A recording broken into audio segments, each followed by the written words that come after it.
Welcome back to Lost Aux Media, everybody. I'm so happy to have you guys here. We got a lot of interesting jamokes on the docket today. Some of our favorite jamokes. We got Donald Trump on this past weekend. That was a very interesting interview. It kind of went around in circles. Theo Von trying to make these one-off jokes. Donald Trump not really feeling them. Sorry. And then we got H3’s Ethan Klein. This one's going to be an interesting watch because I have a very strong feeling Ethan Klein is going to end up becoming a gambling addict. I honestly do. He did this poker tournament, this celebrity poker tournament with a bunch of other cucky influencers, the Tanamongo, Bradley Hall, some of the Nelk boys. There's Steiny in there. You know, Steiny.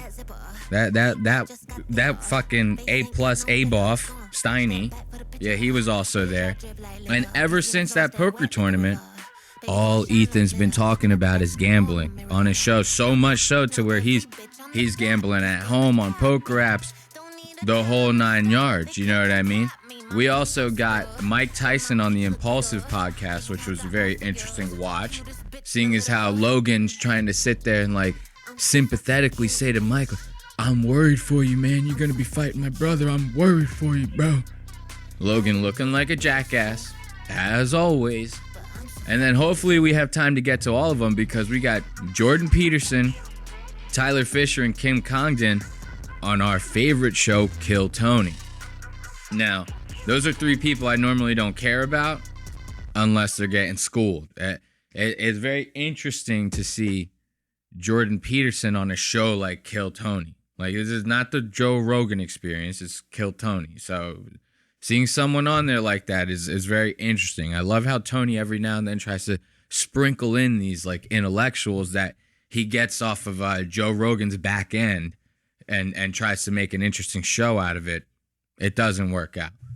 And then, so hopefully we end up getting to all of them. I want to start with the Theo Von Donald Trump interview. Like I said, kind of went around in circles. They didn't really like talk about any like solid points. They brought up a lot of stuff, but no like solid points were made. And you know, like normally Theo does these interviews, his guests will be talking about some real serious topic and he'll jump in there and be like, "I remember one time I watched a puppy drink 3 Mountain Dews and spin in circles for 9 hours." And they're like, "Oh, that's the funniest thing I've ever heard." And in this interview, Donald Trump is not having it. He's the whole time looking at Theo like, and he'll throw in a like a fake laugh every now and then, like, "Yeah, that's kind of funny, I guess." You know what I mean? And like I was saying, Theo's he's like interrupting him the whole time. Donald Trump, he's not really somebody who's like used to that. He's used to being able to really like he lets the whole speech go, and then you get your point, and then he says another long-winded thing, and then you say something. That's how these things are supposed to work with someone like Trump. Okay, he doesn't want to hear your redneck babble. All right, but let's check this out. Already from the rip, Theo looking crazy as fuck trying to dress up for this thing. Watch. But your thing is going really great. My son's a big fan of yours, Baron. Look at Theo. This is crazy as hell to show up to this thing and be like, "I think I'm gonna dress real nice for this interview. I'm gonna bust out the big guns for Papa Trump." And he shows up wearing a fucking one of those T-shirt sponsors. I don't even remember. They're like, these are shirts that are made for fat men, but they got tight sleeves. He's got like one of those on, and like a blazer from fucking Men's Warehouse. You know what I mean? This is top-notch shit. Mullet on fleek. You know, he's got these. Look at these. These are like a gift from Kid Rock. He's got like snakeskin boots on. And the jeans have like the frayed edges at the bottom. For those of you listening.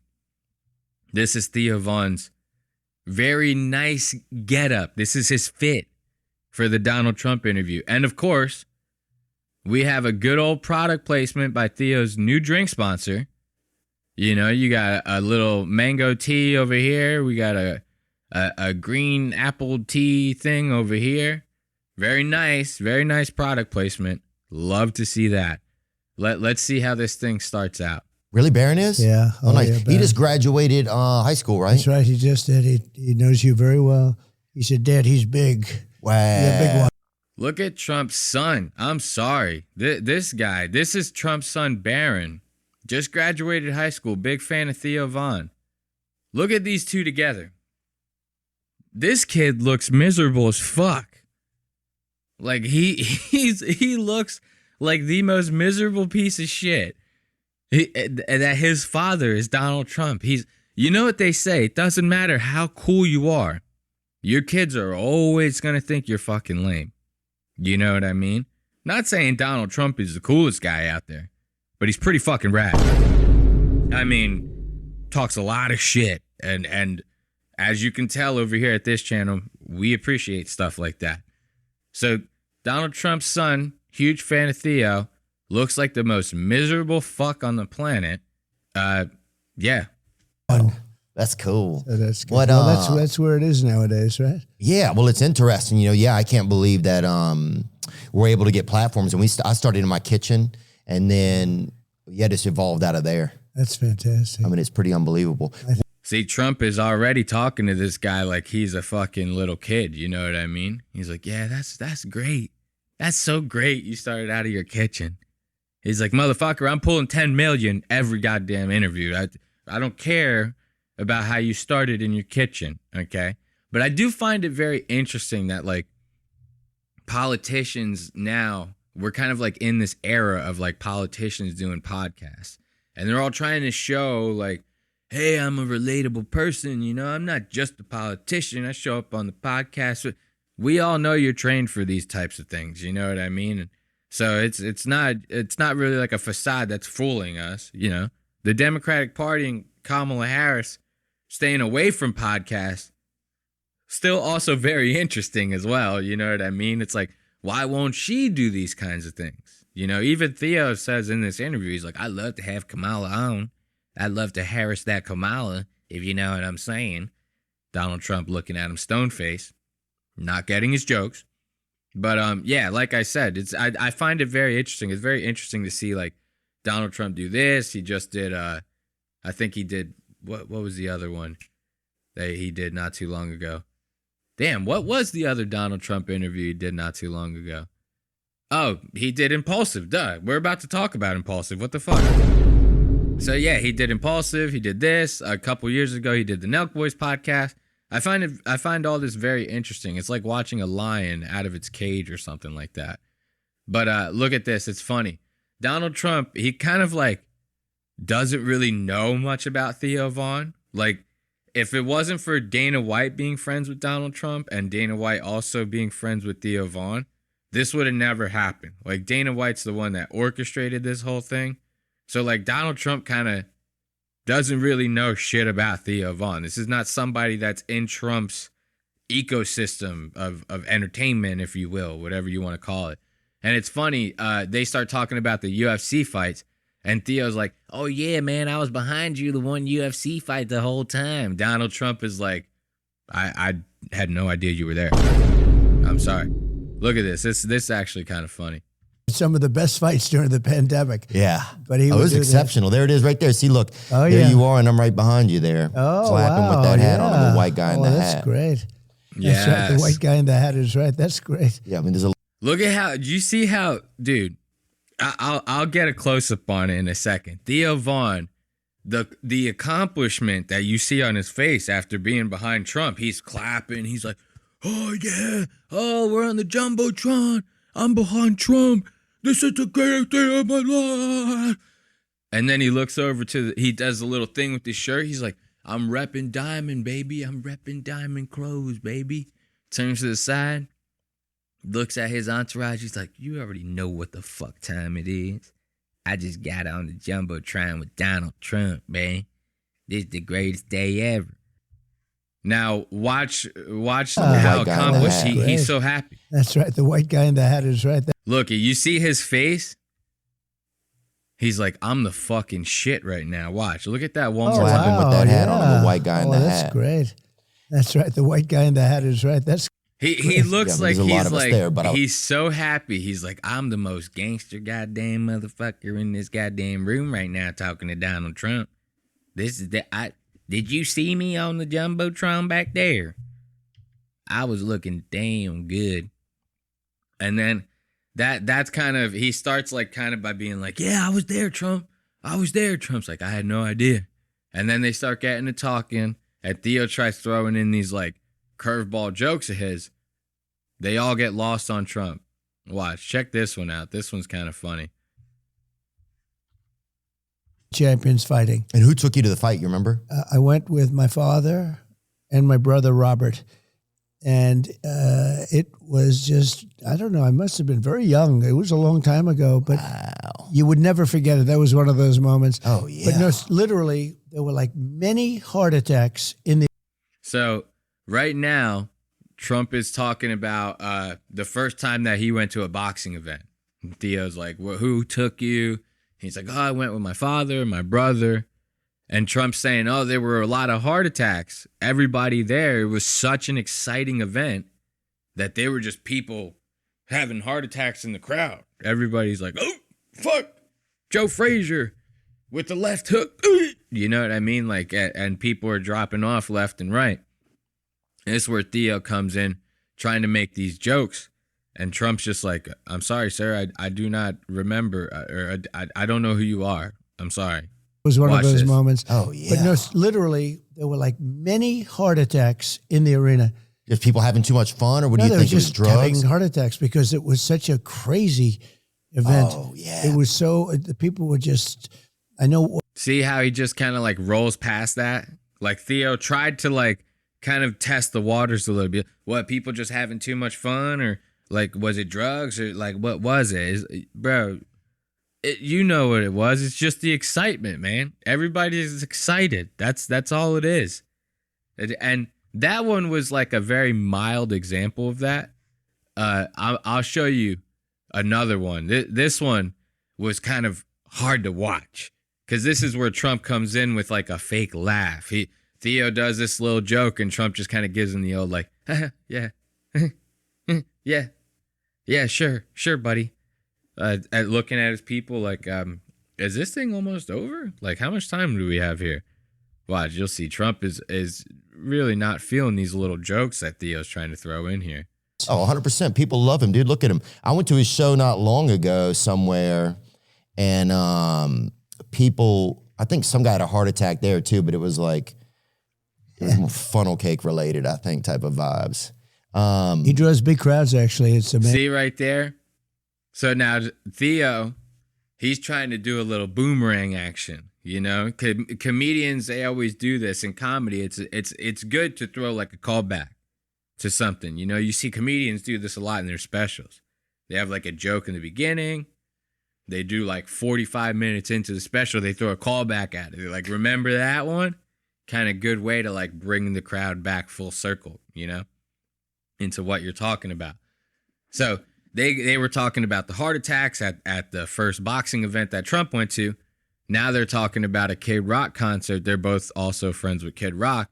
And Theo's like, yeah, man, I saw Kid Rock not too long ago. A lot of people having heart attacks in there. It was off the goddamn funnel cake. Everybody is eating that goddamn funnel cake. It's got people keeling over. Trump gives them the old, yeah. And then immediately right to the next subject. I don't have time for your stupid fucking jokes. You crazy hillbilly. What the fuck is this? Watch. I went to his show not long ago somewhere, and people, I think some guy had a heart attack there too, but it was like, it was more funnel cake related, I think, type of vibes. He draws big crowds, actually. It's amazing. Yeah, see right there. He draws big crowds, actually. It's actually quite amazing that to see just how big the crowds are at Kid Rock concerts. He doesn't give two shits about anything that Theo's saying. And here's another funny one. His Trump, he kind of like doesn't have like a whole lot of respect for someone like Theo. And you could tell he's kind of like sizing him up just based off of like the little bit that he knows about him, because really he's probably only seen like a 2-minute clip of Theo from his son Barron being like, Dad, you should do an interview with this guy. Check it out. And I'm sure Trump took 2 seconds at a look at that for 2 seconds and was like, I'm not doing shit with this guy. And then his son's, oh, well, he's actually very popular. He's got like millions of subscribers on YouTube. A lot of his videos are doing very well. Might be good, you know what I mean, to kind of spread the word on trying to get them votes. And that's where Trump, oh, okay. All right, yeah, we can do an interview with this guy. So he probably doesn't know too much about him. He probably looks at Theo like a very, very dumb, poor, almost rednecky type guy, you know? He's looking at Theo no different than he looks at like a farmer or something like that. And you can kind of tell the way that he views him by like this comment that he makes about Theo's audience in this next time code. You'll see it's kind of very, very strange the way that he does this and says this. And they both just kind of blow past it. Look at his brother right there. That's right. The dude hits. And you know what? He dingers, plays too. golf and he plays well. He hit a perfect drive with me. I said, okay, I forgot about that part. Okay, so now they're talking about Kid Rock's brother, who, for those of you just listening at home, this guy's only got one leg. I didn't even know Kid Rock had a brother. And the fact that he's a one-legged golfer is insane. Like, if you're just listening, this guy is bouncing around on that one leg. He's like pitching the tee. He's setting up the shot. He throws down his crutches. You know what I mean? You know when you hear those crutches hit the floor, like click, click. You know what I mean? He throws them shits down and he gets real serious. Now he goes to take that backswing. I'm surprised he doesn't do a full 360 on the release. You know what I mean? Because that one leg is putting in a lot of overtime. So they get to talking about that one leg on Kid Rock's brother. And then he starts talking about how good Kid Rock's brother is at golf. And this is where he makes that offhanded comment about Theo's audience. did you play? We were on the 17th hole.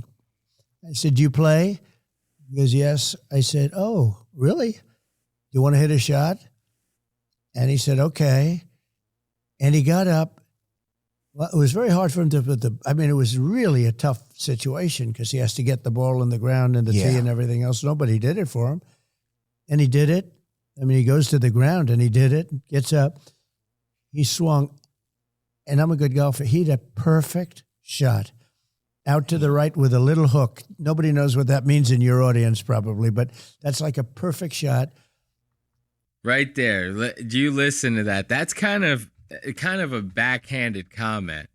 You know what I mean? He's like, yeah, he had a perfect shot. Isn't it interesting? He can't shut it off. If you're just listening, Donald Trump, he's talking, he's like doing the thing with his hands where he opens and closes them when he's like getting excited. Kind of reminds me of like a little kid getting excited for something. Like, could you imagine if you saw this little kid, you gave him like a big piece of cake and he's like, wow, that was a big piece of cake. You know what I mean? He opens his hands and closes them like that to show how big the piece of cake was. You know, that's kind of like Donald Trump. And he's doing this whole thing. Yeah, Kid Rock's brother, he's a great golfer. He's a great golfer. He hit the one shot. It was perfect. All the way to the right with a little hook. Now, your audience is obviously too dumb and way too poor to understand that reference. But I'm going to tell you, it was a wonderful shot. It was a magnificent shot. You know? I kind of found that interesting. That, like, it without saying it, it's kind of like, okay, that's how he views these guys. Like, because what? Why wouldn't they understand that? Is golf, like, beneath the average person? Do you think that, like, people don't golf in their everyday lives? Like, what? It's very, very telling about the way you see the average person when you say stupid shit like that. Let's listen to that one more time. Very, very off-putting comment. Shot. And he said, okay. And he got up. Well, it was very hard for him to put it was really a tough situation because he has to get the ball in the ground and the tee and everything else. Nobody did it for him. Trump's like, he's a handicapped fucking retard. And, I didn't think he had it in him. But he hit the magnificent shot. And he did it. He goes to the ground and he did it, gets up. He swung. And I'm a good golfer. He had a perfect shot. Out to the right with a little hook. Nobody knows what that means in your audience probably, but that's like a perfect shot. Out to the right with a little hook. Your audience is too poor and too stupid to realize this, but I'm going to tell you now, it was a great shot. And like I said, he can't shut that off. He can't shut the Trumpness off. It's kind of crazy. It's so crazy that's baked into who he is. I always thought that was just the way he talked when he was doing public speaking type stuff to try to get the audience engaged. But you could tell he's just always trumping. He's always trumping up the room no matter what the situation is. And they get to talking about addiction stuff. Anyone who's watched this past weekend long enough, Theo, he struggles on and off with addiction. It seems like every other week this guy's quitting. You know what I mean? Bro, you gotta stay strong. I used to drink a lot. I only had to quit once. It was enough. Life got shitty enough to where I only had to quit once. Okay? Seems like every 3 months Theo Vaughn is I'm back in recovery again. But so they get to talking about that, and Trump's talking about his brother who was an alcoholic. Then they start talking about alcohol is so riddled throughout the business world. And Theo's yeah, how do you manage that? And they get to talking about it. And he just says this one thing. He was an unbelievable alcoholic. And I thought this was personally funny to see Trump explain alcoholism this way. He felt it was important to be able to drink. I said, no, just don't drink. He said, to be successful in business, you have to sort of interact and you have to drink. And I said, don't do it. Anyway, he became an unbelievable alcoholic, uncontrollable alcoholic. Oh, I thought you meant one of the best. Yeah, and he died. See, even Theo is oh man, I thought you meant he was the greatest alcoholic who's ever lived. Dude, that's so funny to hear. Like I said, he just always has the Trump on. It's always the Trump show. So he's doing these, because he does this all the time. He'll explain something. He'll be we got the best border policies, unbelievable border policies. We got them. They're the greatest. Somebody's what about the bombs in Syria? He's magnificent bombs. We got the most unbelievable bombs hitting Syria right now, So now he's talking about this guy's alcoholism. He's this guy was an unbelievable alcoholic. Unbelievable. And even Theo's wait, what? He was the greatest one who ever lived? This guy was unbelievable like that? And he's no, terrible alcoholic. Theo's why didn't you just say that? That's so funny. I want to hear that again. It because he felt it was important to be able to drink. I said, no, just don't drink.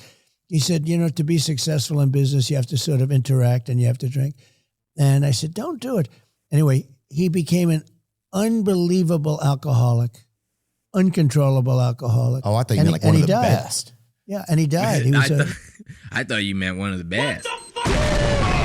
Even Theo is I'm sorry, I'm not following you there, bud. What is happening here? That's insane, the way you're talking about this guy's alcoholism.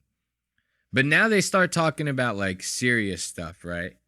And these 2 points I thought were very interesting. One of them, this point is not really so much funny as it was more interesting because it was something that I didn't even know Trump did. Apparently, when Trump was in office, see, everybody likes to talk about how bad Trump is, but sometimes I guess he does some good stuff. I don't know. I'm very indifferent towards him. But apparently while he was in office, he had set this law or something in place that was supposed to go through to where hospitals and medical companies were supposed to publish their prices on what they do in the hospital. So instead of you just going to the hospital like you do today and not knowing how much anything costs and then getting fixed up and getting like a $50,000 bill, now you can, before going to a hospital, if this would have went through, you would have been able to go, instead of going to a hospital and then finding out the price, you could have been like, okay, I need stitches. So I can go online and search which hospital is going to be the cheapest place to get stitches. Then you can go to that hospital. And something like that would have been very good. It would have made the transparency of these hospitals, it would have made that priority, and that would have led to them having to be more competitive with their prices. It would have probably lowered the cost of medical treatment by like 50% or something like that, if I'm just guessing. You know what I mean? And to hear them talk about this was very interesting, because apparently Trump was saying that right when the Biden administration got into office, they kind of dismantled that. And I don't really see there being any downsides to something like that going through. So the only other reason I could see the Biden administration doing that, if what he's saying is true, I don't pay attention to politics that much. If what he's saying is true, the only reason the Biden administration would have for dismantling a program like that would be just to spite Trump.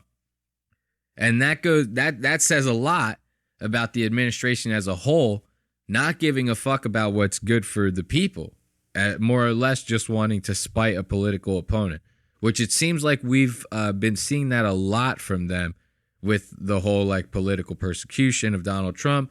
And if you think I'm dick riding for Trump, let's not forget about the fact that they denied RFK Secret Service. This guy had 2 of his family members killed by the government. They denied him Secret Service. So, I mean, it's like anyone who's against their administration, they're going to do whatever to try to fuck them. And so let's listen to these guys talk about this, because like I said, I found this to be very interesting. Recently we had Bernie Sanders on. Right. And interesting. I know. That's very interesting. Certainly, you guys don't agree on a lot of things, but I think you both acknowledge how horribly rigged the healthcare system is against the American people. Because hospitals and insurance companies get away with hiding their prices from all of us, and literally they can charge whatever they want. It's like you sign up and say, yes, I'll pay. You trust the hospital, but then you get home and the bill it's whatever, which pretty much feels like some form of extortion to me. That's what it seems like to me. It's a form. Yeah. But you had an executive order where... Hold up. Did you see that? I kind of thought that was interesting. It's like right when Theo's like, this kind of feels like extortion to me. You see Trump kind of lean back, looks over at his people, starts licking his lips, licking his chops, because now Trump is starting to get into this conversation. He's like, okay, the jokes are over. Now we can start talking about the shit that's going to make me look good in front of the people. And so he hears that word extortion. He hears that buzzword. He's like, all right. In his head, he's like, now I hear that word, I can really make this conversation work for me. So I thought that was very interesting to see him act like that while listening to Theo. Watch this. It's whatever, which pretty much feels like some form of extortion to me. That's what it seems like to me. It's a form. Yeah. But you had an executive order where you created a federal rule forcing hospitals and insurers to publish all their prices. Yep. Right? So that people would be able to know, okay, if an MRI costs $600 here and it's $5,000 there, then I can go here and save myself money. Right. But that hasn't even been enforced. Like hospitals... Biden got away with it. Hospitals and insurance companies, they're still not showing their prices. They hated it. Of course they did. And because it would have made it very competitive. And Biden let it go. He never enforced it. And to get that approved was a big deal. And that would have brought down the price of so many things. Not only, just care, right? Care, physical care, mental care. That would have brought down the cost of care by 50, 60%. And Biden and Kamala didn't press it. It was a big thing to get it. but I'll be pressing it. And All right, so right there, like I said, very interesting topic to bring up. Be careful who you vote for, folks. Make sure you know the whole story. Something like that would change a lot of people's lives. A lot of people's lives. Like, insane. And it's, like I said, very interesting that the Biden administration kind of saw something like that and said to themselves, well, Trump did that. Fuck it. We'll just let that one go. That's something that, like, every common person would have benefited from. So hopefully if he gets into office, I don't know if he does. I'm not saying I hope he gets into office. If he does, hopefully he goes through with this, because I thought that was a big deal. But now it's funny. That would have been like a good policy that he put through, right? Now he starts talking about this other policy. And they start talking about like lobbies and stuff. And lobbyists are like behind a lot of like laws and different things like that benefit corporations. If you don't know, a lot of times different sects of the industries or the economy, like you have like the lawyers, you have the teachers unions, you know, stuff like that. They all have like lobbyists that will lobby for like their causes when it comes to things like politics and laws and different shit like that. And those lobbyists, they have a lot of sway with these politicians because they're putting a lot of money in their pockets. You know what I mean? Let's all be real here. So they start talking about the lobbyist problem, and Trump says the biggest lobbyist problem that we have, the biggest lobby in the country, is the lawyers' lobby. And I got something that will really put these jamokes into place.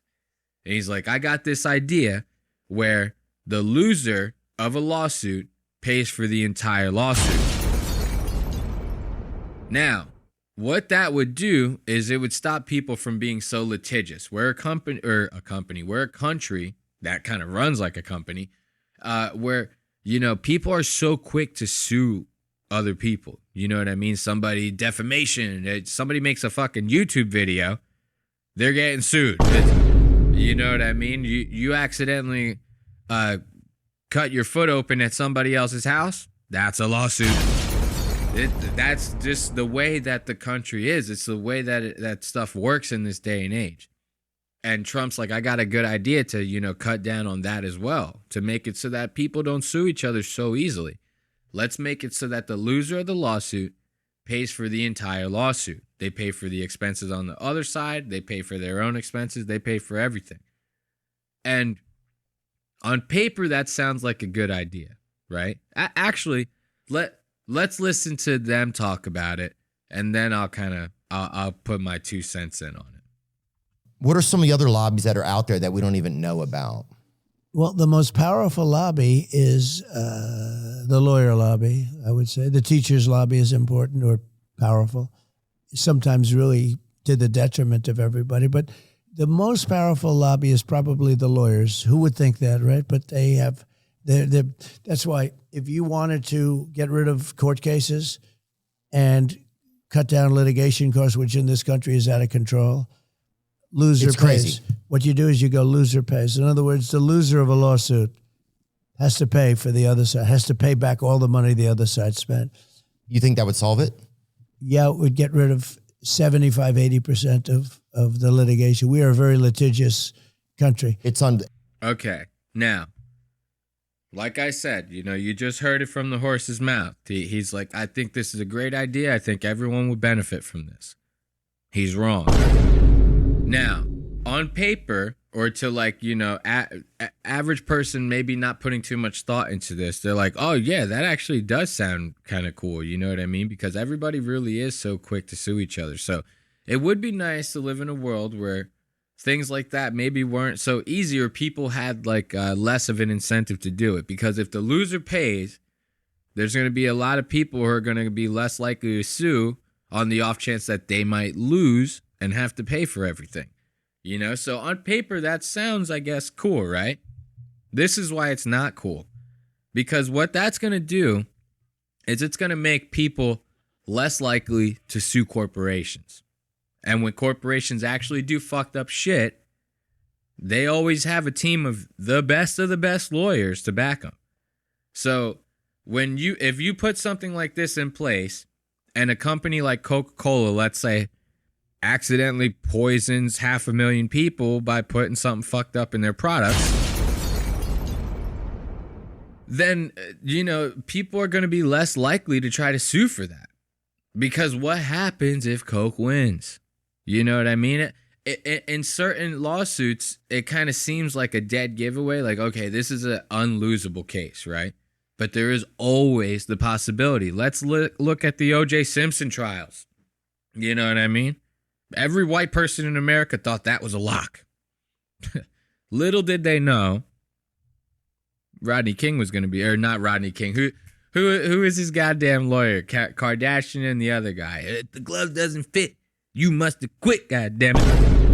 Can't believe I said Rodney King. But yeah, you get what I'm saying. So there's always the possibility that the other side wins, even if it seems like an unlosable case. So I thought that was interesting that they brought that up. I thought that was interesting that Trump would want to put something in place like that because everybody wants to sue that fucking guy. You know what I mean? So it's kind of like that. I took that as him like sneakily trying to pass like an idea under the radar to the people that he's like, see, this would benefit everybody, but in reality, it's going to benefit people like him, corporations like him. But let's check out another one of these lost jokes of Theo's. You know what I mean? Theo, he's lobbing them at Trump, these little jokes, and they just keep going right over Trump's head. I think it's very funny.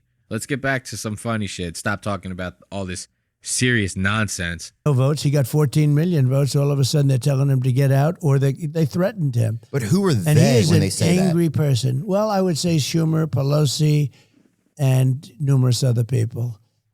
The heads of the Democrat Party. Yeah. Thugs. And they did. They threatened him violently, I think. And he You didn't think want to they get out. really Remember, he said, only God will get me out, right? Only God will get me. Somebody dressed up like God and just chased him out of there. Yeah, and what happened is... See, right there is that lost joke. So what they're talking about right now is the fact that Kamala Harris is now like the front runner for the Democratic Party for the elections. And Trump is kind of bringing up the fact that, Trump's kind of bringing up the fact that he's like, I think Biden was like threatened. I think because he was saying only God's going to get me out of there. And Theo tries to put it, some guy like dressed up like God went in there and like chased him out of the room. And Trump just blows past. He's like, listen, man, I don't got time for this shit. And you can see, like, even before they start talking about, like, before Trump, like, ends up completely missing that joke, you can see, like, as they're talking about it, even before it gets to that point, Theo's, like, interrupting him and stuff like that. And it was kind of like something that I felt like Trump just kind of had to deal with because Theo was doing that the whole time. He'd try to, like, get these, like, zingers in, these tiny zingers, or he would try to, like, attenuate like the point that Trump was making, and you could kind of see Trump's just kind of like, I don't need you to like do that, you know what I mean? I'm cool. I'm doing it myself, okay? And watch, you'll see the interruptions, the whole nine. No votes. He got 14 million votes. All of a sudden, they're telling him to get out, or they threatened him. But who are and they he is when an they say angry that? person. Well, I would say Schumer, Pelosi, and numerous other people. The heads of the Democrat Party. Yeah. Thugs. And they did. They threatened him violently, I think. And he didn't think want to they get out. really Remember, he said, only God will get me out, right? Only God will get me. Somebody dressed up like God and just chased him out of there. Yeah, and what happened somebody dressed is... up like God just chased him out of there, huh? It was really like that, huh? You know? Now watch this. This is actually funny. I won't even change camera angles for this one. They're getting ready to like wrap it up, and you could see in Trump's face the whole time he's like, I've been waiting for somebody on the team to give the signal. Worst vice president ever. He's the worst president ever, a deadly combination. And we have a country where the borders are bad, where the world is blowing up. You look at Israel, you look at Ukraine, you look at all the different things that are happening. Oh, yeah. She has no clue. And you know what I say about her? why don't you do it? You know, she complains about everything. She's been there for 3.5 years. Why don't you do it? All you have to do is say, why don't you do it? Why didn't you fix it? You could fix it right now. Don't, do whatever you're doing. Yeah. And she won't talk to you, and she won't talk to anybody. She won't be interviewed. She's welcome. So right now, they're talking about the fact that Kamala Harris won't do any podcasts and stuff like that. And of course, Trump is naturally going to use this as an opportunity to be like, she was the worst vice president. He was the worst president. Oh my God. Blah, blah, blah. And then he's going to start wrapping up this thought. And then Theo's going to try to keep it going. And then that's where you're going to see Trump's face, looking at his people like, we really got to get the fuck out of here. This guy's really, keeping this thing going. Mind you, the interview's been going less than an hour. Yeah, watch this. To come on, I would love to get to talk to her. I'm sure she'd be very exciting. Actually, you could make her exciting, probably. You think? Yeah, I think so. Somebody said she's a good roller skater. That's what I heard, which is crazy. That's about it. Yeah. I mean, look. Do you see that? Look, now, let's go back to that. I'm going to try to get a pause on that. Watch how Trump does that turn. He looks at his people. He's like, are we almost fucking done or what? Right here. Look at that. Oh, man, I missed it. Right there. Look at that. Trump looking at his people. He's like, somebody fucking save me. Somebody get me out of here. We have so much more important shit to do than this. Now watch Theo. Theo catches on to this. I mean, look, we're going to wrap it up soon, okay? Yeah, is that what you're saying? Okay, done. Now, sorry. Trump's like, yeah, please. Now watch his face. Look at his face when he says that. I mean, look, we're going to wrap it up soon, okay? Yeah, is that what you're saying? Look at that. That says it all right there. Trump's like, yeah, please, we have to get out of here. I have so much more important shit to do than to talk to some hillbilly from Nashville, trying to get into my head, okay? We have actual presidential matters. But my Trump impression shit, I already know. But you could see Trump right, he's like, get me the fuck out of here. Watch this again. There's the look. Look, we're going to wrap it up soon, okay? Yeah, is that what you're saying? Okay, done. Sorry. Speaking of... look at that. That is right there. That is fucking gold. You know what I mean? Trump's like, we really got to fucking go, dude. I don't have time for this, all right? So let's give a round of applause for Donald Trump on Theo Von's podcast. I find that to be very interesting. Let's turn on a little bit of music, right? And take a couple puffs.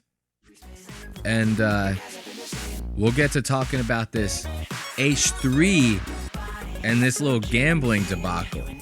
I really think that Ethan Klein of H3 is going to end up being a gambling addict. I really think you're going to hear about that very soon. Poker in particular.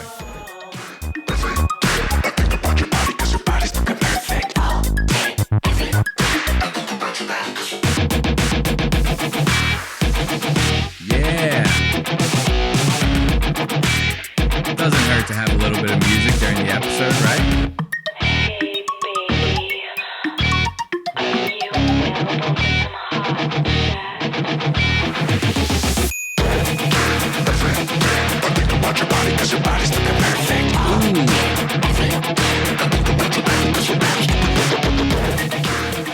So, like I had said earlier in the intro, recently, Ethan Klein and his wife, Hela, you guys know Hela? She talks like crazy, she talks out of her nose with the nasal.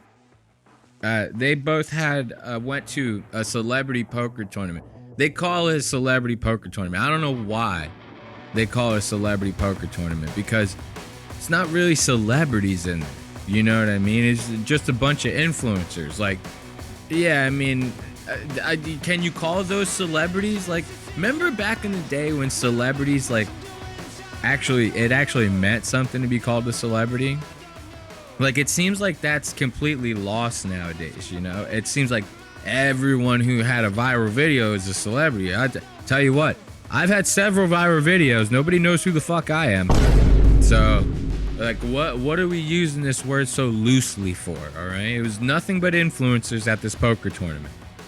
So, they do this poker tournament. They're not even playing for real money. It's a $10,000 prize they're playing for, but they're on the table gambling like hundreds of thousands of dollars. It's not even their actual money. You know what I mean? They might as well be playing with Monopoly money.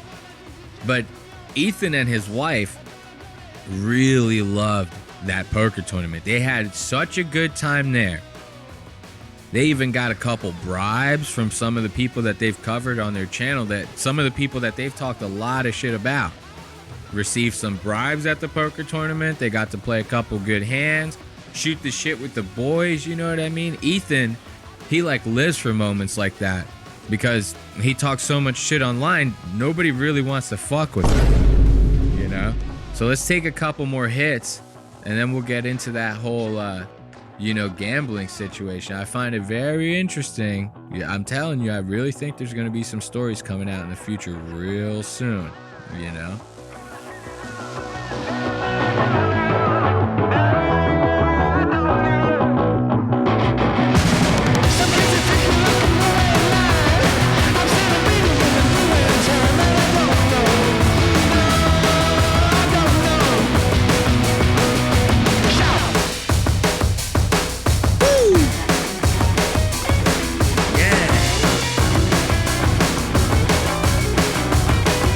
We got on here. We got Kill Tony, Jordan Peterson, and them on Kill Tony. Hopefully we can get to that.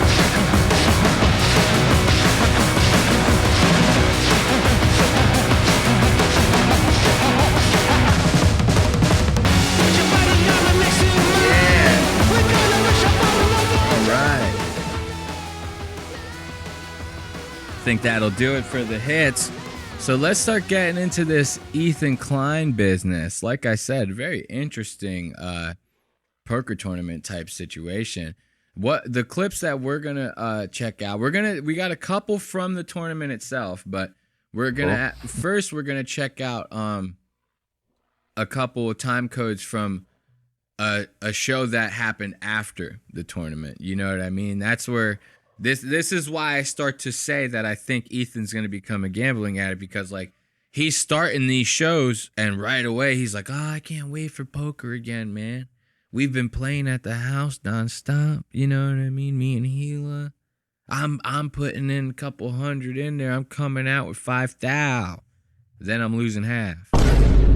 You know, that it's very, very interesting stuff. So let's start it out. Talking to him. You don't have to condone and see what the whole thing. deal is, you know, with Ethan Klein and this possible addiction. My friends, welcome. It's Monday. Thank you for being here. Sorry I'm late. Thanks for having me. We did move the start time, but I had a long night and I needed a little extra time getting ready today. Now remember that. Remember that he says that I had a long night. You know, I had a long night. And he says he needed a little extra time getting ready today. That I don't think is poker related. He had this weird little accident, you know, where he backed his car over a can of paint. And it exploded all over his garage and his house and his nice little Tesla or BMW or whatever it is that he drives. And I honestly think that he had a long night because he was up all night gambling, playing poker. And I think if he wasn't doing that, he might have noticed a can of paint behind his car and not ran it over. Maybe that's just me, though. I might be tripping on that. But listen to him. He's struggling. He had a long night. Also, I had a disaster happen on my way to work, which people here seem to think is very funny and are getting lots of schadenfreude out of. It's a goofy For accident. the record, I do not think it's funny. I think it's disastrous. Okay, so now everybody's like, man, it's so terrible that you went through that. You know what I mean? You had a long night. You know, you had a disaster. They all obviously know about it. Ethan hasn't talked about the can of paint, but I filled you guys in. You're welcome. Yes. Thank you very much. So, right after that's like, you know, right at the beginning, he's like, I had a long night, right? Now you get 45 seconds, 46 seconds in to that intro, right? And he starts talking about how much he misses the gambling. Listen to this. Thank you. Also, I'm so excited. I can't wait for poker. It's next Saturday. Can't wait. Not this coming Saturday, but the Next following, Saturday. right? Yeah, okay. Me and Hela are both going. I've been online practicing. Hela's been practicing. See, is that I've been online, I've been practicing. And you see, if you pay attention, you look at him, the giddiness on his face is like kind of crazy, right? That's very suspicious right there that he's like that into it. You know what I mean? And this guy, he's known for these like online mobile games. You know, he's like, yo, you guys play the new Survivor IO? You know, let me get money for my clan. You know, that type of shit. But look at his face when he's talking about this. He's like really reveling in this. Both going. Look at how happy he is talking about this. You don't see this kind of expression on Ethan's face very often anymore. You know, he's all these different SRIs and different shits hitting his system.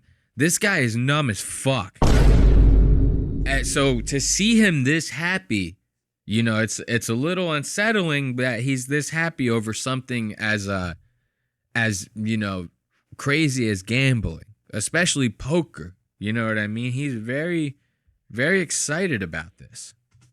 I've been online practicing. Hela's been practicing. I've been practicing my tournament play. I'll be honest with you. I won $5,000 in a tournament. $5,000. See, now, this is what I'm talking about. This is real money we're talking about. He won $5,000 in a tournament. And it's funny, you'll hear him talk. He's like, it was a $75 buy. No, it was a $100 buy-in. And then later they start talking about the winnings. He's like, I put a couple hundred in. You know, it's like when somebody's telling a story about them fishing. And they're like, if fish was this big. But then they tell a story again, it was this big. Then next thing you know, they're telling the story, it was this big. That fish is getting bigger by the fucking minute, my friend. And it's the same situation. Every time they bring it up, he's like, I put a little more in. I put a little more of that money in. You know, it wasn't that big of a deal. But I won $5,000 on a tournament. Wow. That's amazing. With a $100 buy-in. Nice. It's only 100 right now. I've lost over half of it since then. Good practice, though. A lot of dead air in that whole thing. You know, it's very nice for the listener. So now we get to listen about your gambling addiction, and then we can listen to you actually sit there and like think about it and contemplate the regret in your head as you're talking about it. That's magnificent. We always appreciate that. So now, look, this whole episode, they keep bringing up the gambling, and they kind of like are making these idiotic jokes about how like Vitaly gambles on his live streams all the time. And that guy's kind of insane with it as well. That guy is like, it seems like every live stream, Vitaly is gambling $50,000 and he loses all of it. Every fucking cent. He loses the whole bitch. And they're making these jokes, so they have like a overlay on the screen of like the same gambling thing that Vitaly has on his live streams. I find that kind of interesting that they're cracking these jokes. They're always talking shit on these people for gambling and these crypto schemes and crypto gambling and this, that, and the other. And now Ethan is about to join the club. I mean, let's listen to him cope with this gambling problem that we're seeing unfold right before our eyes. As I search for this. So here's a tournament that had a $75 buy-in. $75. Now remember, before it was 100. Before it was 100, now it's 75. We're changing the story up now, right? If I was a detective, I would definitely jot this down in my notebook. I won $200 in that one. I'll send you proof of that. Here's another one. Cash tournament cash out. Same day. $180 buy-in. Cash. Now it's $180 buy-in. Once again, I'm a detective. I'm writing this down because it all sounds very suspicious. Okay? We're not going to get a straight story out of this, and these are the behaviors of somebody spiraling out of control. Cashed out $500. That's not easy, Dan. 2 cash outs in a single day, that's literally pro level shit. I hope you understand that. And here's my big one. Sit and go. 5,000 clams. Yes, I said that right. $5,000. Here's my The over the $5,000 weekend, my what big you finishes. won? Now, this is where it gets a little interesting right here at this clip. Because now this is the crew, they're about to start like pushing back on this. Like Dan, his producer Dan is always trying to cut through Ethan's bullshit, which I respect a lot. You know what I mean? You can't let the boss always get away with everything. So now the crew's about to start pushing back. Dan's like, is that the money that you won? How much did you put in? You know, because before you said 100, now it seems like you put a couple hundred. You know, so what did you actually win? What did you actually lose? Because now we're not following you, buddy. Watch, listen, this is great. 1,000 Dongarn? Next. Here you go, Dan. What'd you say? The 5,000 is what you won? I won 5,000. So why is your balance 1,500? I told you I lost most of it. I've been upfront with you. Okay. How much? What was the buy-in? Which buy-in? Which buy-in? See? Which buy-in? Now, like I said at the very beginning, he said he won $5,000 off of $100 buy-in. Remember that. Now, he's saying which buy-in. You have to pay attention to the verbiage used here. It's very important. All of them, Mike. It varies a lot. I mean, between like $10 and like I played some that are like a couple $100. Is it anywhere close to $1,500? The amount that you spent on buy-ins? How much I deposited? Yeah. I deposited 500. Okay. Yeah. And your balance 500. is 1,500. So you're up $1,000. Yeah, that was Okay. A winner. Okay. See, now they're starting to be like, okay, maybe. I mean, yeah, maybe. That was good. But now that's not going to be the only time that was the first time they pushed back. It's not going to be the only time. We're going to see it again later. But now this was what I thought was very interesting. Like I said to you earlier, these guys, they shit on people for doing this kind of stuff all the time. Ethan's very adamant about like shitting on people who have gambling problems, shitting on people who promote a lot of gambling stuff, like SteveWillDoIt, who we're going to talk about later. SteveWillDoIt practically bribes this guy into taking his side. CoffeeZilla just dropped the video on him a couple days ago. So now, you know, they're starting this poker game, which we're gonna shoot to a clip of that in a little bit. This poker game has pretty much compromised Ethan's whole character. You know what I mean? At first, it got him in bed with the Nelk Boys, who is a group of YouTubers that he's adamantly hated and talked a lot of shit about for a lot of years. It's got him in bed with them. He's got bribes from SteveWillDoIt, winning this guy's affection. Now he's hooked on gambling. Wait until you hear the question that he's about to ask his crew right now. This is a good one right here. We have fun. We have a lot of fun. Oh, so my question is for you guys. Hit me. With all of my history of going after these guys for their participation in crypto casinos, do you think I could get a sponsor from a reputable, non-crypto poker website? That's a good question. Is that something that... When you say could I, do you just mean in terms of without getting flack for it, or just in terms of... I mean, I'll get flack for it. Yeah. See, now this is very interesting right here. Because he's being very self-aware in this moment. He's like, even telling you, the audience, right now, remember, Ethan, he does these live. So there's no coming back from this. You basically telling us, yeah, you know how much I've shit on these guys. You guys mind if I get in bed with them?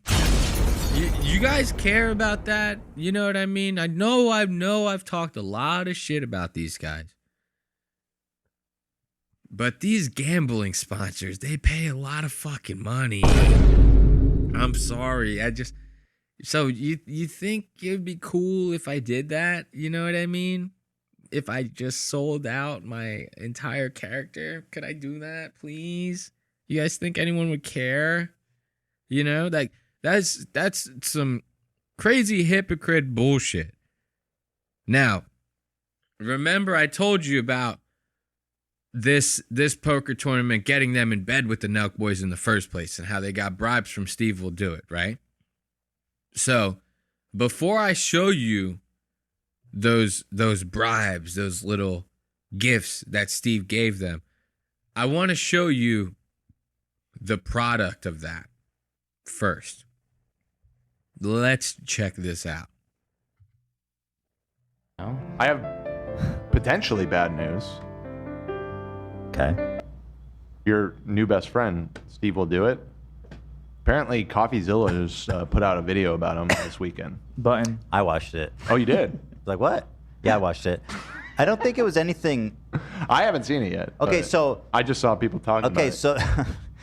So first of all, this is for an old scam that Steve did, and Oh, okay, it's it's just an a old crypto. scam. Very good human being. Now, this is just an old scam that he did. It's nothing to worry about. It's like, you know, people do scams like all the time. So like, why should anyone care about this? You know, it happened like 8 months ago. It's like old. No, dude, it's not old. It's a scam for a crypto coin called Hero Coin that Steve and his team came up with and were very adamantly pushing to Steve's followers and listeners.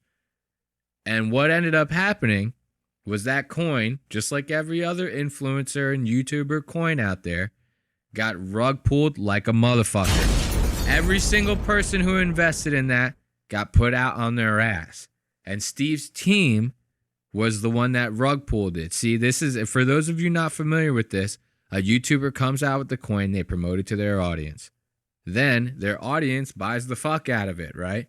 But the majority holders of the coin are the people who started it and the people who are promoting it, aka the YouTuber, right? So they hold most of the worth. So now when everybody else buys in and that number pumps the fuck up, that's why they call it a pump and dump. So the value of it pumps up really high because all their followers and listeners start buying into that coin because they trust their favorite YouTuber. And then when the coin reaches its highest peak, the people that own the majority shares, the YouTuber and their team, in this case SteveWillDoIt and his team, they sell all their shares. And then what that does is it fucking liquefies the price, like down to fucking nothing, because then everybody else holding the bag, the amount that they held in comparison to what just got sold is so insignificant that it doesn't maintain its value at all. And they call that a rug pull. They pump the shit up, they dump it out, and they pull the rug out from underneath everybody holding it. And that's what Steve did. And CoffeeZilla caught him like 2 years ago, and he's still promoting that coin. So to sit there and say that it's an old scam is dog shit, because you can go on SteveWillDoIt's fucking Twitter account right now and he's promoting the fuck out of that coin. And the only reason I say go to his Twitter account is because SteveWillDoIt's kind of like not welcome anywhere else. Everybody else sees this guy for who he is, a piece of shit. And now he's given Ethan a couple gifts, and Ethan's gladly defending him on his show. Well, actually, I'll have you know, I asked Steve about it, and he promised me, Dan, that he wasn't the one that rug pulled. It was the people that he was working with. I see. He promised. Okay. He promised that the rug pull wasn't him, it was his team. That makes it so much better, right? Now, that's him defending Steve. Let me give you a little insight as to why he's defending Steve. So during this whole poker tournament thing that they had a couple weeks, I think it was like 1 week ago or something like that, almost 2 weeks ago, Like I said earlier, you know, Tanamongo, Bradley Hall, you know, all these different, the Nelk boys, Steiny, they're all there, you know, they're all playing in this tournament, having a grand old time. Well, back in the day, SteveWillDoIt said some very unfavorable things about Ethan's wife, Hela. I think he called her like a horse-faced bitch or something. And, you know, now that they're all playing in this tournament together, Ethan just got done doing Bradley Martin's podcast with Steiny. So he's starting to kind of like warm up to the Nelk boys a little bit. He kind of wants to make some friends because he's lived a lonely life talking a lot of shit about a lot of people online for so many years. So now he wants to make friends with everyone. And Steve saw that as like an opportunity to like practically bribe Ethan into like defending him and really not covering him negatively on his show anymore. And we got the tapes. So let's check this out. Brown. So I respect that. I'm very sorry. That's really nice. Thank you. So I got 2 presents for you. Oh my God. Look at Steve. First of all, look, he always looks like he's wearing football gear underneath whatever shirt he has on. Like he has the skinniest arms, but he has the chest of like a UFC fighter. It's kind of strange to me. You know what I mean? So that therefore it always results in him looking like he's wearing some form of shoulder pads underneath his clothing. Like I find that to be very strange. He's a very odd looking guy. Very unhealthy looking. So let's check out these bribes because these gifts are hot. Oh yeah. Oh my God. I got you this. You can open that for her. That's for her. That is Oh, this is for you. No, it's for her. Yeah, you're not getting shit. What are you talking about? For her, and I got you. Bro, you can't be serious right now. I'm sorry for everything. Bro, stop it. It wasn't that serious. No, but you're amazing. Yeah, you gotta call Hela. What do you? This is a very interesting thing right here. I love when people give you a gift and then they try to unwrap it for you. You know what I mean? Like, I'm fine, bro. I don't need you to unwrap my gifts for me. What am I, fucking 5? Like, you do that for little kids. You don't start, you know, unwrapping people's shit that you're giving them. What's next? You're gonna leave the fucking price tag on it too? Like, come on, man. Don't do all the work for me. It's a gift for a reason. I should be the one opening it, okay? I don't like seeing SteveWillDoIt opening the gift that he's giving to someone, especially when they cost so much goddamn money. That experience should be for the receiver. What was it you said? I said I said something crazy. Well, I was saying, say it more often, bro. You hear Ethan right there. He's like, "What did you say, man? What'd you end up saying about my wife? Could you maybe say that like a couple more times so that we can get some like $70,000 gifts from you again? Because that'd be really great. You know what I mean? Like, watch it. It makes me sick listening to this shit. I gotta get you feeling bad more. But this is for you. Dude, that is so kind. Yeah, this is for her too. This is so crazy. What? This is for you too. I don't know what to say. This is too much. Dude, you're out of For those of you listening at home, I had no idea Ethan Klein had such fucking awesome tits. control, bro. Thank you. No, I'm sorry, genuinely sorry. I really appreciate it.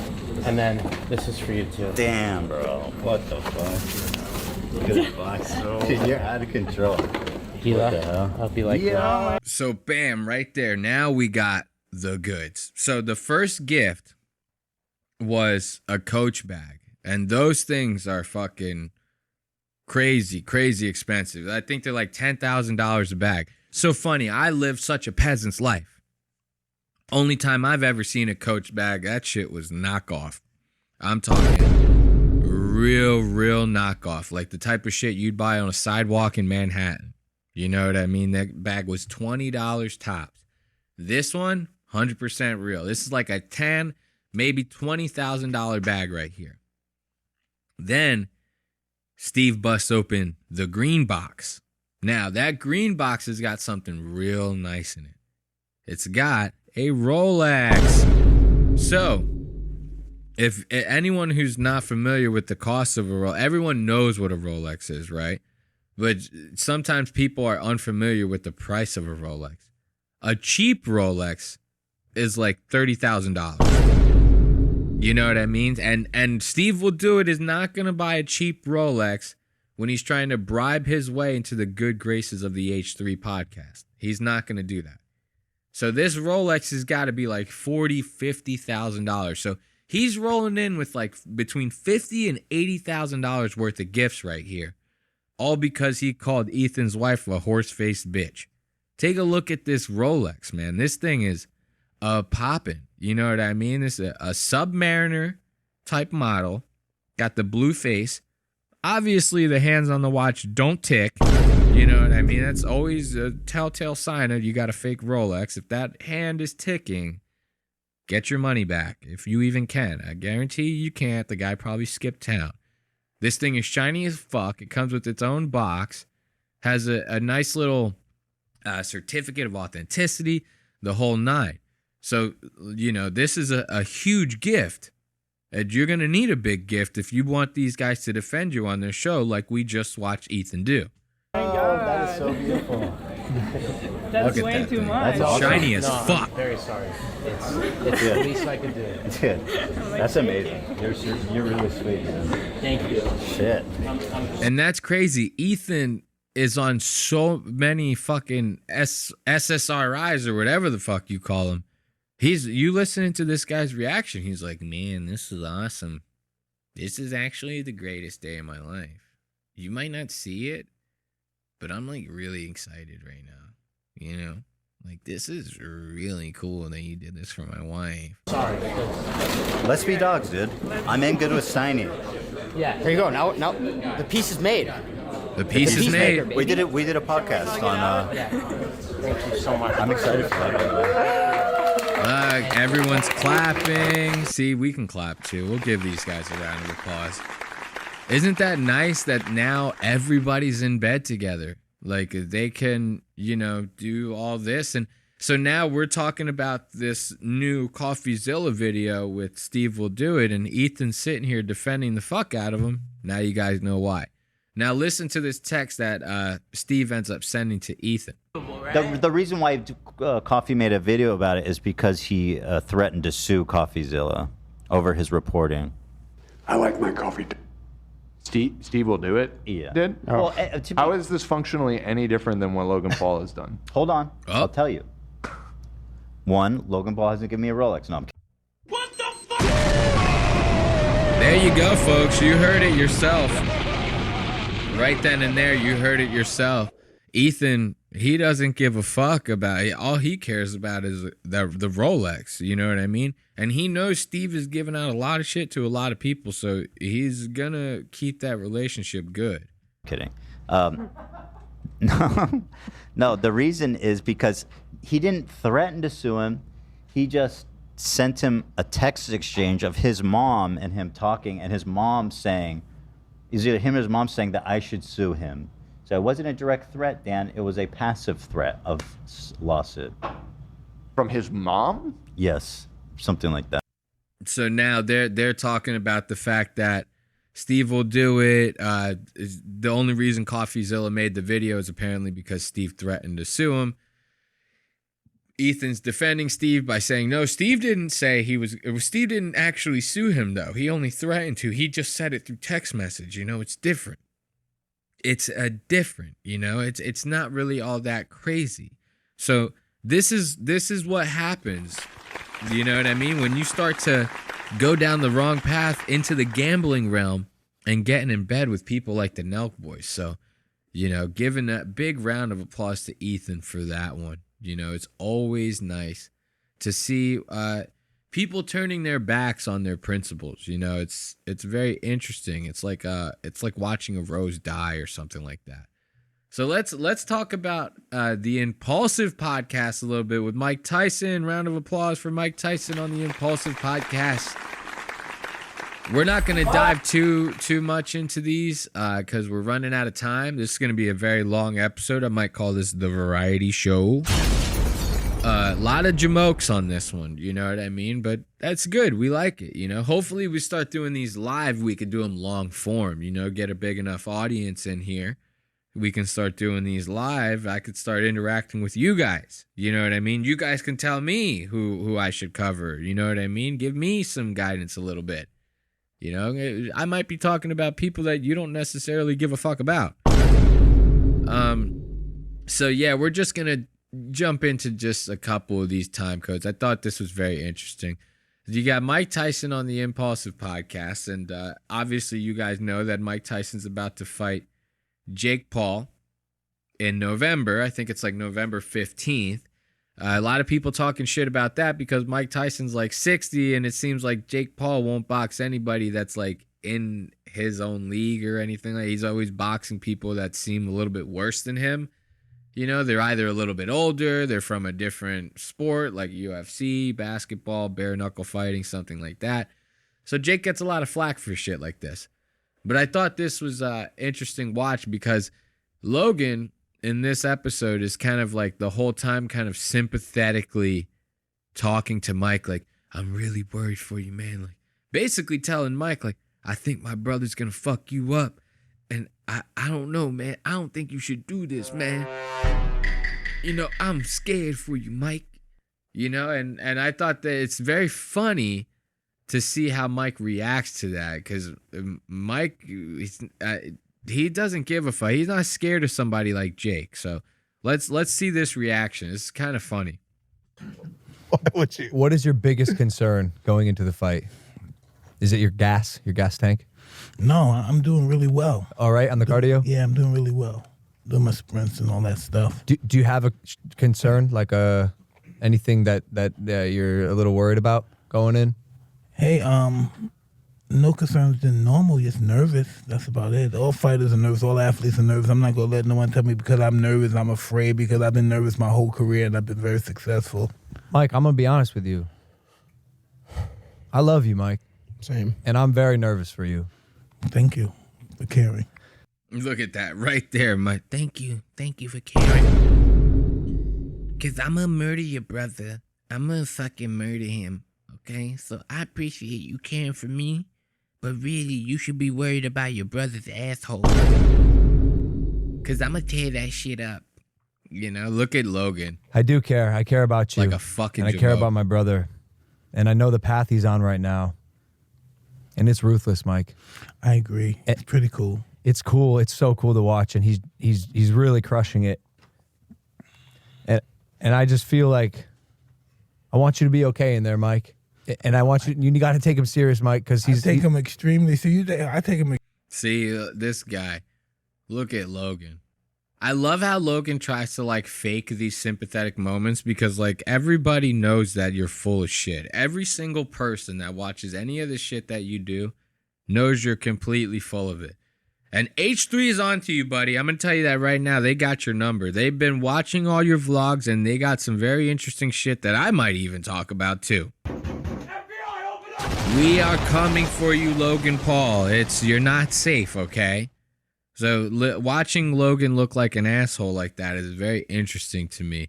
And Mike even goes to tell Logan, he's like, I take everyone serious. You think what? You think because, like, it's your brother and everybody else looks at him like a pussy that I'm going to make the same mistake?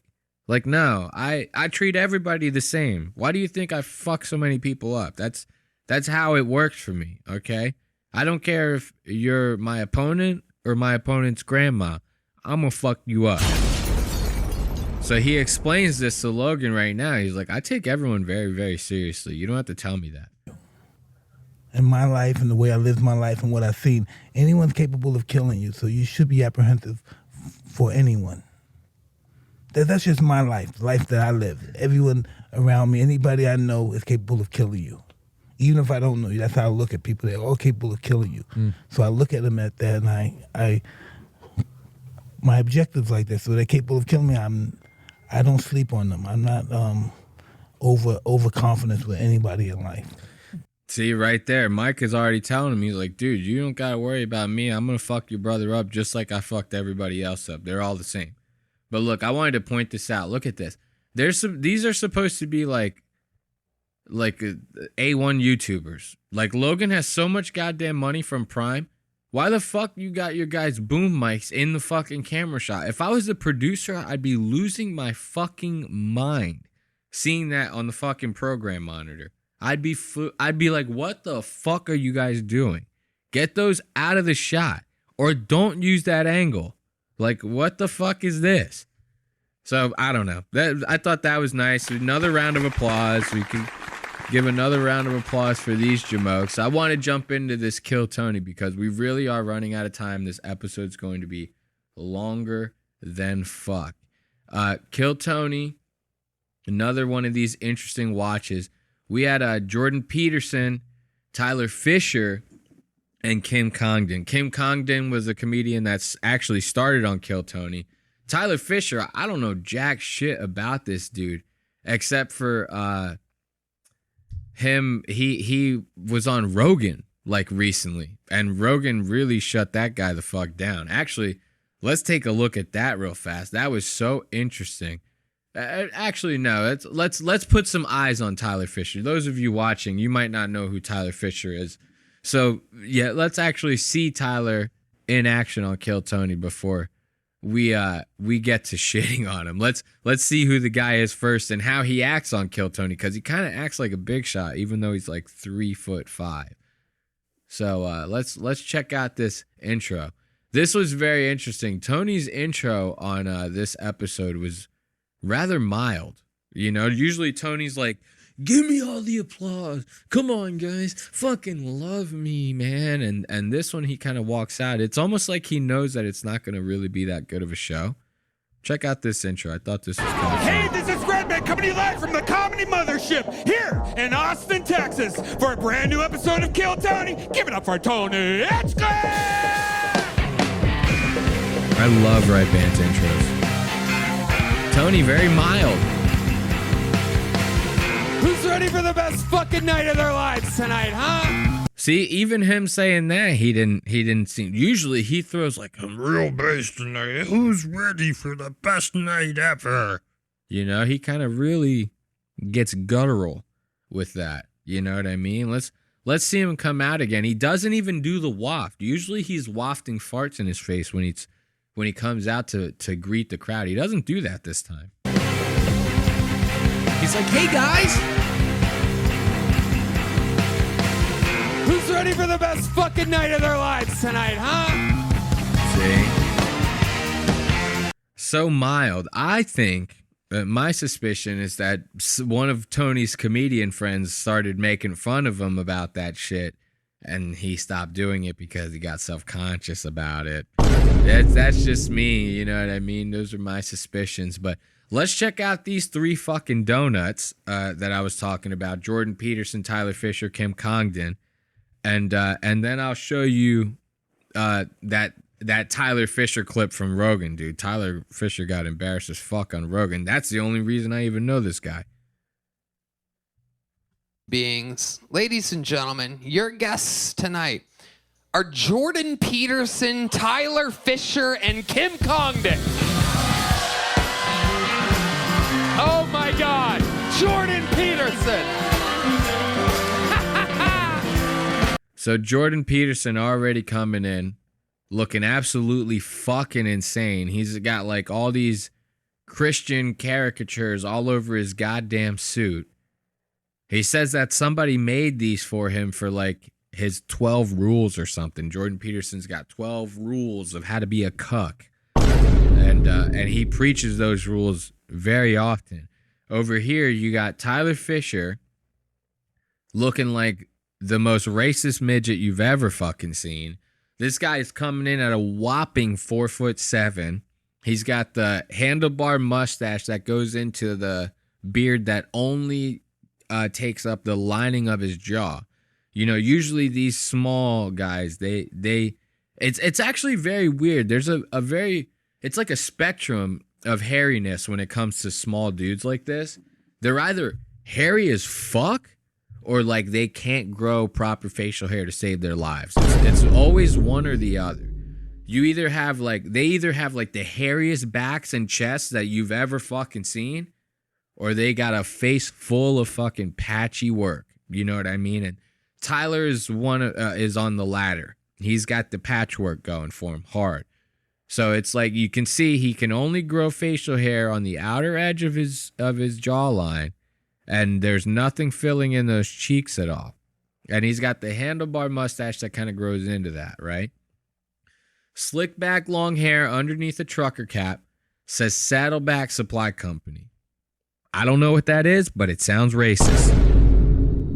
And you're going to see why I'm making all these racist jokes towards Tyler. And then, of course, you have Kim Kongdon, who was a nobody, who started on Kill Tony, who's still a nobody. So these three donuts are about to make the lamest show that you've probably ever seen. Tyler Fischer, Kim Kongdon. Make some noise for our guests tonight.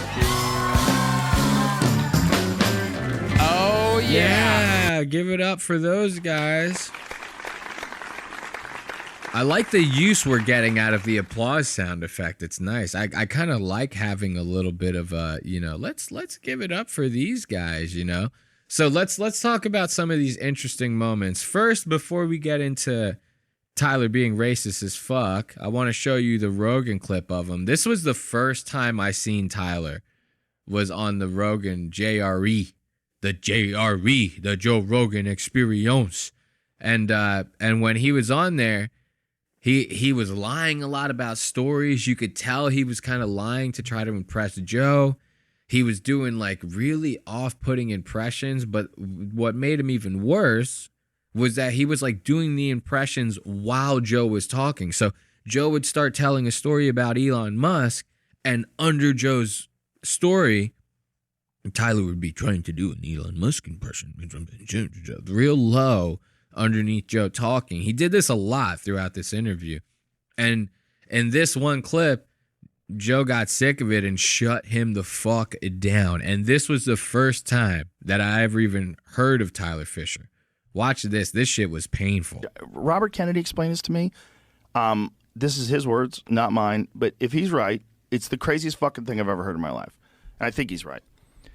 In the placebo group, two people died. I'm going to do his voice while you talk, if you don't mind. Don't do that. In the placebo group, That was fucking, what the fuck was that, dude? Holy shit. Like, that was painful. That was painful. And that was the first time I ever heard of Tyler Fischer, was that one clip. Well, not that one clip. I watched the whole episode. The episode fucking sucked. But so now we got them here at Kill Tony, right? And we'll get into some of their antics later. I wanted to go to this one time code. This is, they have on Kill Tony, they have the regulars that come on first, the one regular, and then they start doing the bucket pulls. And this week's regular, because they rotate them out, is Ari Maddie. Good old Ari Maddie, the Estonian assassin. He's fucking crazy, man. And Ari, he does his 1 minute set, which, wasn't too bad. It was whatever. But afterwards, they start doing the interview part where Tony's talking to Ari about some stuff, and they start talking about a trip that they had to Florida to do a couple shows together. And Ari says a little too much. You'll see. Tony doesn't like this. Listen to what he says. Ari, so much fun. We had fun in Florida. I took you to do some sold out theaters with me. Florida people are fucking crazy, huh? Jesus. That was your first time in Florida? First time in Florida, yes. We talked to some porn stars after the show. Holy shit. Talk to some what? Talk to some what? Now, watch. Tony's going to get real quiet. Okie dokie. Thank you. Is there anything else you'd like to tell the fucking world that we did after I paid you to live your dreams on the road? Notice how Tony does that? He always does that. Somebody says something that's like against him, and he goes, well, let's, why go ahead and make fun of me after I just got done doing all of this awesome stuff for you. You know what I mean? Even though the only reason Tony has been put on the map is because of all of the, the Joe Rogan and the stuff like that, the exposure that he gets from other people, You know, you don't ever hear anybody throwing that shit in Tony's face, right? So what the fuck are we doing here? I hate when Tony does that kind of shit. He'll be like, I made it all possible for you, and you're going to sit here and make me look bad on the stage. Oh, my God. So it's very interesting. Watch this. Let's listen to that back again. Yes, we talked to some porn stars after the show. Holy shit. Okie dokie. Thank you. Is there anything else you'd like to tell the fucking world that we did after I paid you to live your dreams? So now, watch. Tyler's about to come in with a smidge of racism. It's not going to be the first time we hear it, or not going to be the last time we hear it. Sorry. Every day, every episode with the bud. You know what I mean? That stuff gets me. So it's not going to be the last time we hear this racism from Tyler. Watch this. He tries to throw one of these racist zingers in there. On the road. I was available. You take this illegal immigrant over. Finish the wall. You got to finish the wall. They're taking our jobs. See, so now Tyler, he's making this joke because nobody knows who the fuck he is. He's not getting booked. I'm pretty sure, if I remember correctly from that Rogan episode, I think he might work at the mothership. He might be like a door guy or some shit like that. So, you know, Tyler's like, Tony, what the fuck, man? You could have took me on the road. Instead, you're taking this fucking illegal immigrant? What the fuck are we doing here? And then he goes into the Sebastian Maniscalco. We need to finish the wall. Okay? That's one of the laziest impressions that you could possibly do. If you're going to be an impressionist, don't do Sebastian Maniscalco. Everyone can do it. My grandmother can do Sebastian Maniscalco. She don't even speak fucking English. You know what I mean? Like, so let's lay off of the Sebastian impressions. If you want to do a real impression, do Trump. But, you know, see that? Bringing that back full circle from the previous bit. You know what I mean? From the previous segment. Do you get what I'm saying? I brought it back full circle. So, yeah. He's like, oh, you got to build the wall. You gotta build the wall. You know, they're taking our jobs. It's just hacky ass behavior coming out of Tyler. It's very off-putting. He does these wacky fucking little racist zingers. You know what I mean? Now, watch, before we get into some more racist zingers from Tyler, I wanted to show this guy, this little Rick Glassman off of Wish. This dude, we're just going to play him for a second. This was one of the bucket pools that they got from the audience. Kill Tony is very good for bringing these, like, you know, extra chromosome people on stage, which I guess is nice to give them a platform. You know, even Walmart has those door greeters. But, you know, does it have to be every single fucking person that comes on stage? I mean, come on. Sometimes you can barely understand these people talk. But this guy wasn't that bad. Recently, a homeless man called me a bitch. How did he know that? Let's see. How did he know that? He took one look at you. You opened your mouth and said hi to him, and then you started acting erratically. He pegged you from the second he saw you. This Rick Glassman on Wish looking ass motherfucker. But I'll tell you right now, he's, you know, you got to give it up for the people with their tics and their problems, you know, can't hate on them. I especially can't hate on this guy because he kind of roasts the fuck out of Jordan Peterson, which I always get a kick out of. Watch this. This is after his set when they're talking to him, and immediately the comedians start trying to make fun of him. He ends up just turning it around on Jordan, fucking his whole life up. Jordan, what do you think of the great Jack Shaw? Who's the character you're playing, or is that actually you? It's me. That's me. When did you discover that and decide to capitalize on it? The last time I was on this show. See, so the guy's trying to defend himself. He's like, actually, I've been here once before, bitch. You should act like you've been here before, too. You know what I mean? So he's already getting primed to fucking take one out on Jordan. And Jordan keeps trying to zing him. Jordan's not a comedian. He's got to remember that. Yep. Nervous, neurotic. What were you going to say there, John? Are you a comedian? What are you? What's? See, so now I like that. This guy comes back. He goes, I'm sorry. I don't even know who the fuck you are. So, like, what are we doing here? You're making fun of me? I don't even know who you are, Mr. Jordan Peterson. So it's like right there. I love to see that, whether it's coming from a handicap or not. I really like that. So now we're going to get into some of these little racist zingers from Tyler. Remember, I told you Tyler is good for that racism. He looks like Kevin Bacon out of that movie, that Barack Obama movie. What was it, like The World Left Us Behind, or Leave the World Behind, I think it was called. And Kevin Bacon's in there for like a whole 5 minutes. Kevin Bacon looks like the epitome of a racist Trump supporter. That's kind of the vibe that Tyler's giving off now. He actually, I don't know, he might have stole the costume from the set. So he's giving off that vibe. He's looking like that vibe. And like people say, if it walks like a duck and it quacks like a duck, it's probably racist as fuck. You know what I mean? So that's kind of the vibe that we're getting here. And watch, Cam Patterson, another Kill Tony regular, comes on stage, does his set. Now they're talking after the set. Tyler's hitting them with these little racist zingers. Watch this. I be sleeping real good. I be sleeping real good. Yeah, go ahead. Well, I think Kamala Harris would make you VP because you're the only person I can understand less than her when you talk, man. For real? She don't speak good? She doesn't speak English, no. For real? No. I ain't never heard her speak before. I ain't never heard her speak before.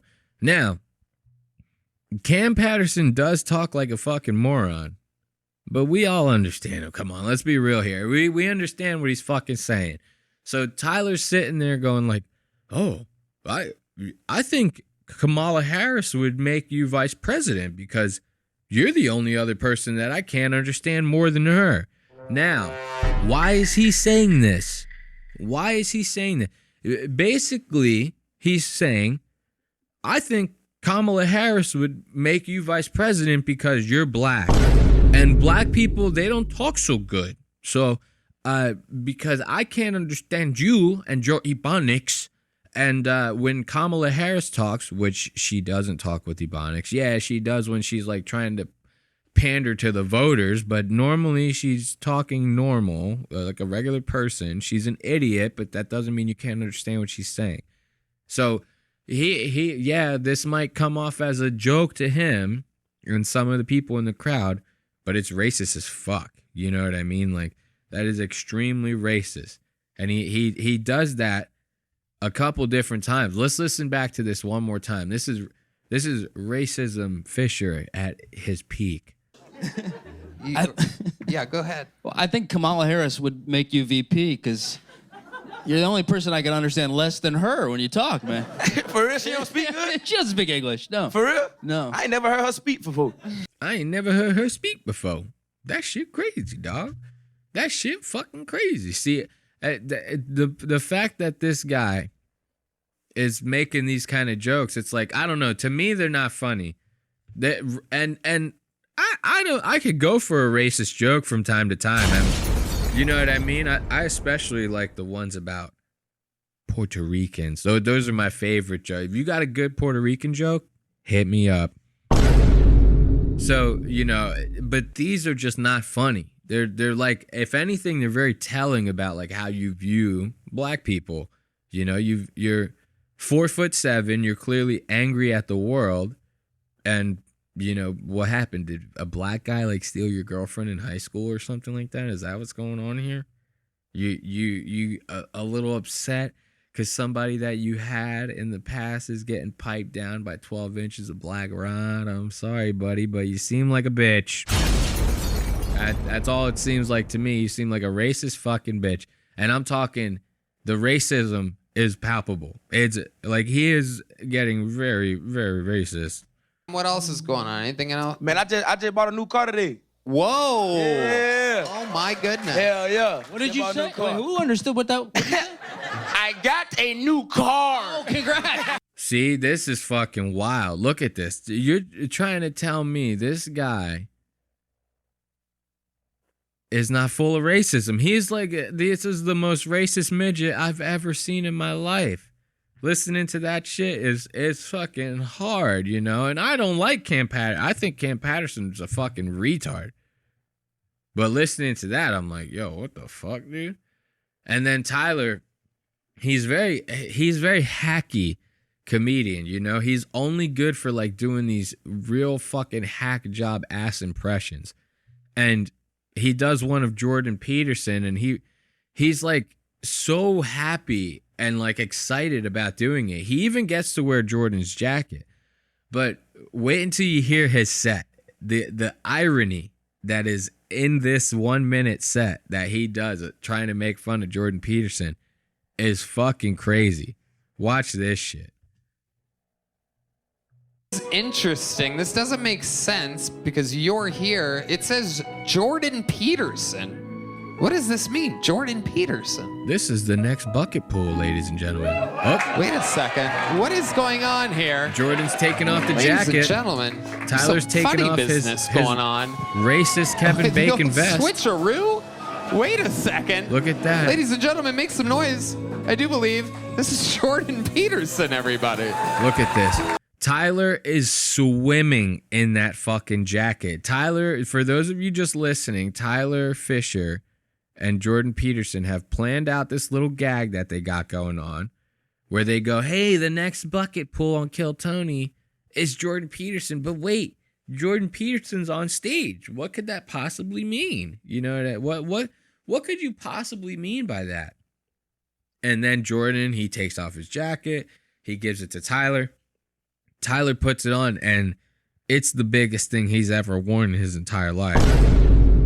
Tyler is fucking swimming in this goddamn thing. Look at the sleeves on this. Look at how tiny Tyler's hands look because of the fact that he's wearing this jacket. Those little baby digits. You know what I mean? That's like the type of shit you play the keyboard to. It's like, you know, the little, like when a cartoon is trying to tiptoe through like a house real fast and they play that piano. It's like, you know, every time they take a couple steps. That's what it reminds me of, Tyler's little fingers twitching. You know, that little piano riff. Well, you know, it's like, you know, it's like, it's been a comical evening, you know. Hold up. This is a better angle of this. Look at the jacket on Tyler. The shit is practically touching his knees.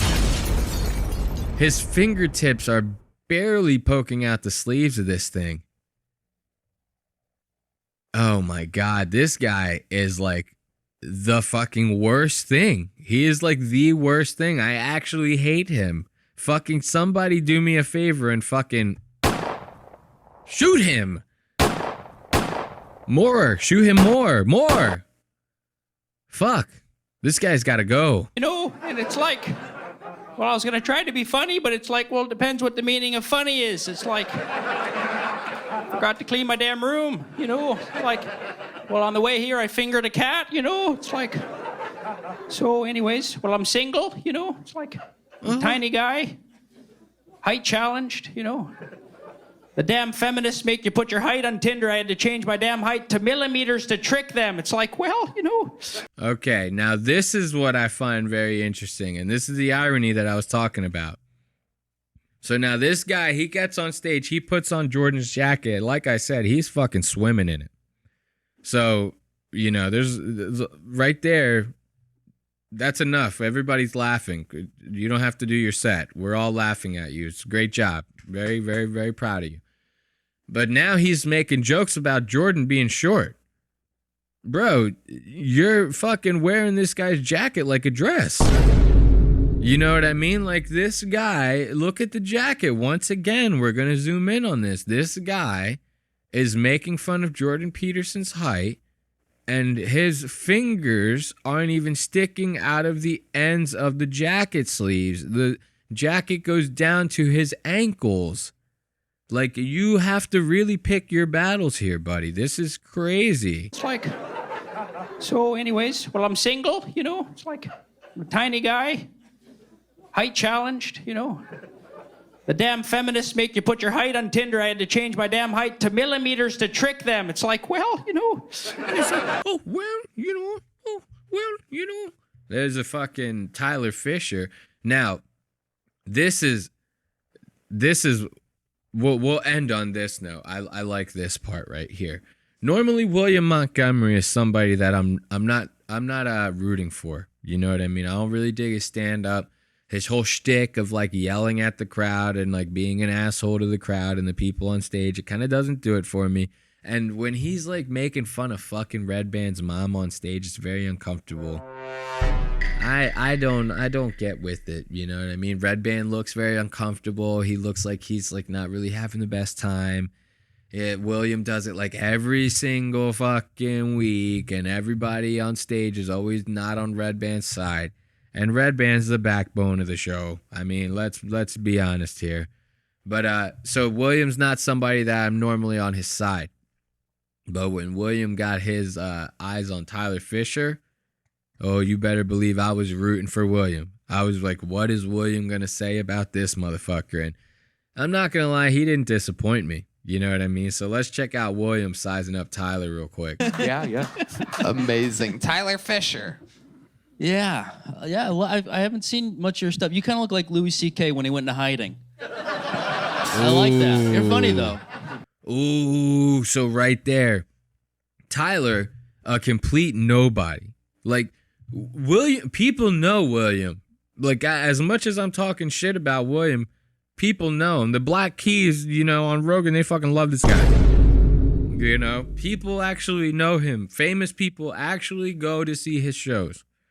So Tyler, right away, he's starting out not on a good note with William by being like, oh, I actually never seen any of your shit. I like your stuff, though. You look like a washed up Louis C.K., you know, after the masturbation thing. So, yeah, no, but you were great. You were great. And if you think William's going to sit and take that shit lying down, you're fucking sadly mistaken. William is not having it. He does look like he took a flight and it crashed, and then he fucked a volleyball for like 3 years, and then came back to Austin. It's like a flight. Hold on, Tyler. I'm just a little curious. Can you stand up for a second? Oh my God. Oh shit. Here we go. What is going on? So right here, Tyler's trying to save face. William immediately is going to attack Tyler's height. That's going to be when you're somebody like Tyler, you have to really like check on who you're making fun of. You know, you don't want to go overboard with cracking on people, because you're right out the rip. Your shortness is going to be number one. Everyone's going to fuck with that. So you're already at a disadvantage. You can't just be roasting anybody, my friend. Because they're going to win. It'd be like if you were like visibly going bald and trying to save it. You know, you still had the stuff on the sides, which I will have when I start to go bald. I will fight tooth and nail to the last hair. But it's like when you see somebody who's visibly balding, that person, you know, you don't want to be making fun of people when you got that. People right away, they're going to be like, you're a bald bitch. I'm sorry. Everybody in the room's going to laugh. You know what I mean? You're going to lose the crowd right away. So you can't be roasting people when you're fucking 3'2". Okay? I mean, mini me looking real tall around you. You cannot just go roasting anybody. So William right away is like, well, why don't you stand up for everybody to see? And Tyler tries to save face by standing on his chair, which he thinks is making him look real cool. You can see it in his face. He's like, I'm the shit. I might as well be Kevin Bacon. I'm just as racist. Like, so, you know, William, he's about to have a little fun with this guy. Watch. Everybody knows you're fucking 4'7", dude. Don't talk about my fucking whatever the fuck you just said, dude. You're a tiny little short guy. Yeah, I know, but I go up that must on women. Be fun it's being easy. so short. You could probably have fun with people being so short. Such a little guy. Be nice, William. You're a cute little guy. Look at you. Thank you. You really are a sweet, cute little guy. Hey, listen, there was the twinkle that I was talking about with his tiny little fingers. Listen real carefully. The keyboardist is doing it in the background. With those blue eyes, look at you. With small little fingers and small little arms and a small little body. You're sweet looking. William, what are you passionate about this week? Look at William's face, dude. William would actually murder this man. Like, if you put William in a room with him alone, right now, William would murder this man. And I'm here for it. I would like to see that. I wouldn't mind seeing a couple of rounds get put in him. You know what I mean? It wouldn't be the worst thing ever. So William's like fucking not having it. And I thought that was a good one to end on, because normally I'm shitting on William. This time I'm very much on William's side. You know what I mean? So that'll end up doing it for us. Let's get a little bit of music cranking on this outro. You know what I mean? As always, we love having you here at Lost Aux Media. It's another nice little variety show with a lot of jamokes. We always love to have you be a part of that. Always, I'm getting lost here. Let's just end the shit. Catch us at youtube.com/@LostAUXmedia. That's youtube.com/@LostAuxMedia. Every Wednesday at 4 p.m., those video episodes go up. And every Wednesday at 5 a.m., the audio episodes go up on Spotify, Apple Podcasts, and anywhere else you catch your podcasts. That way, you can listen to the show on your way to work, and once you get home, you can watch them. That's just the way we do the stuff here, okay?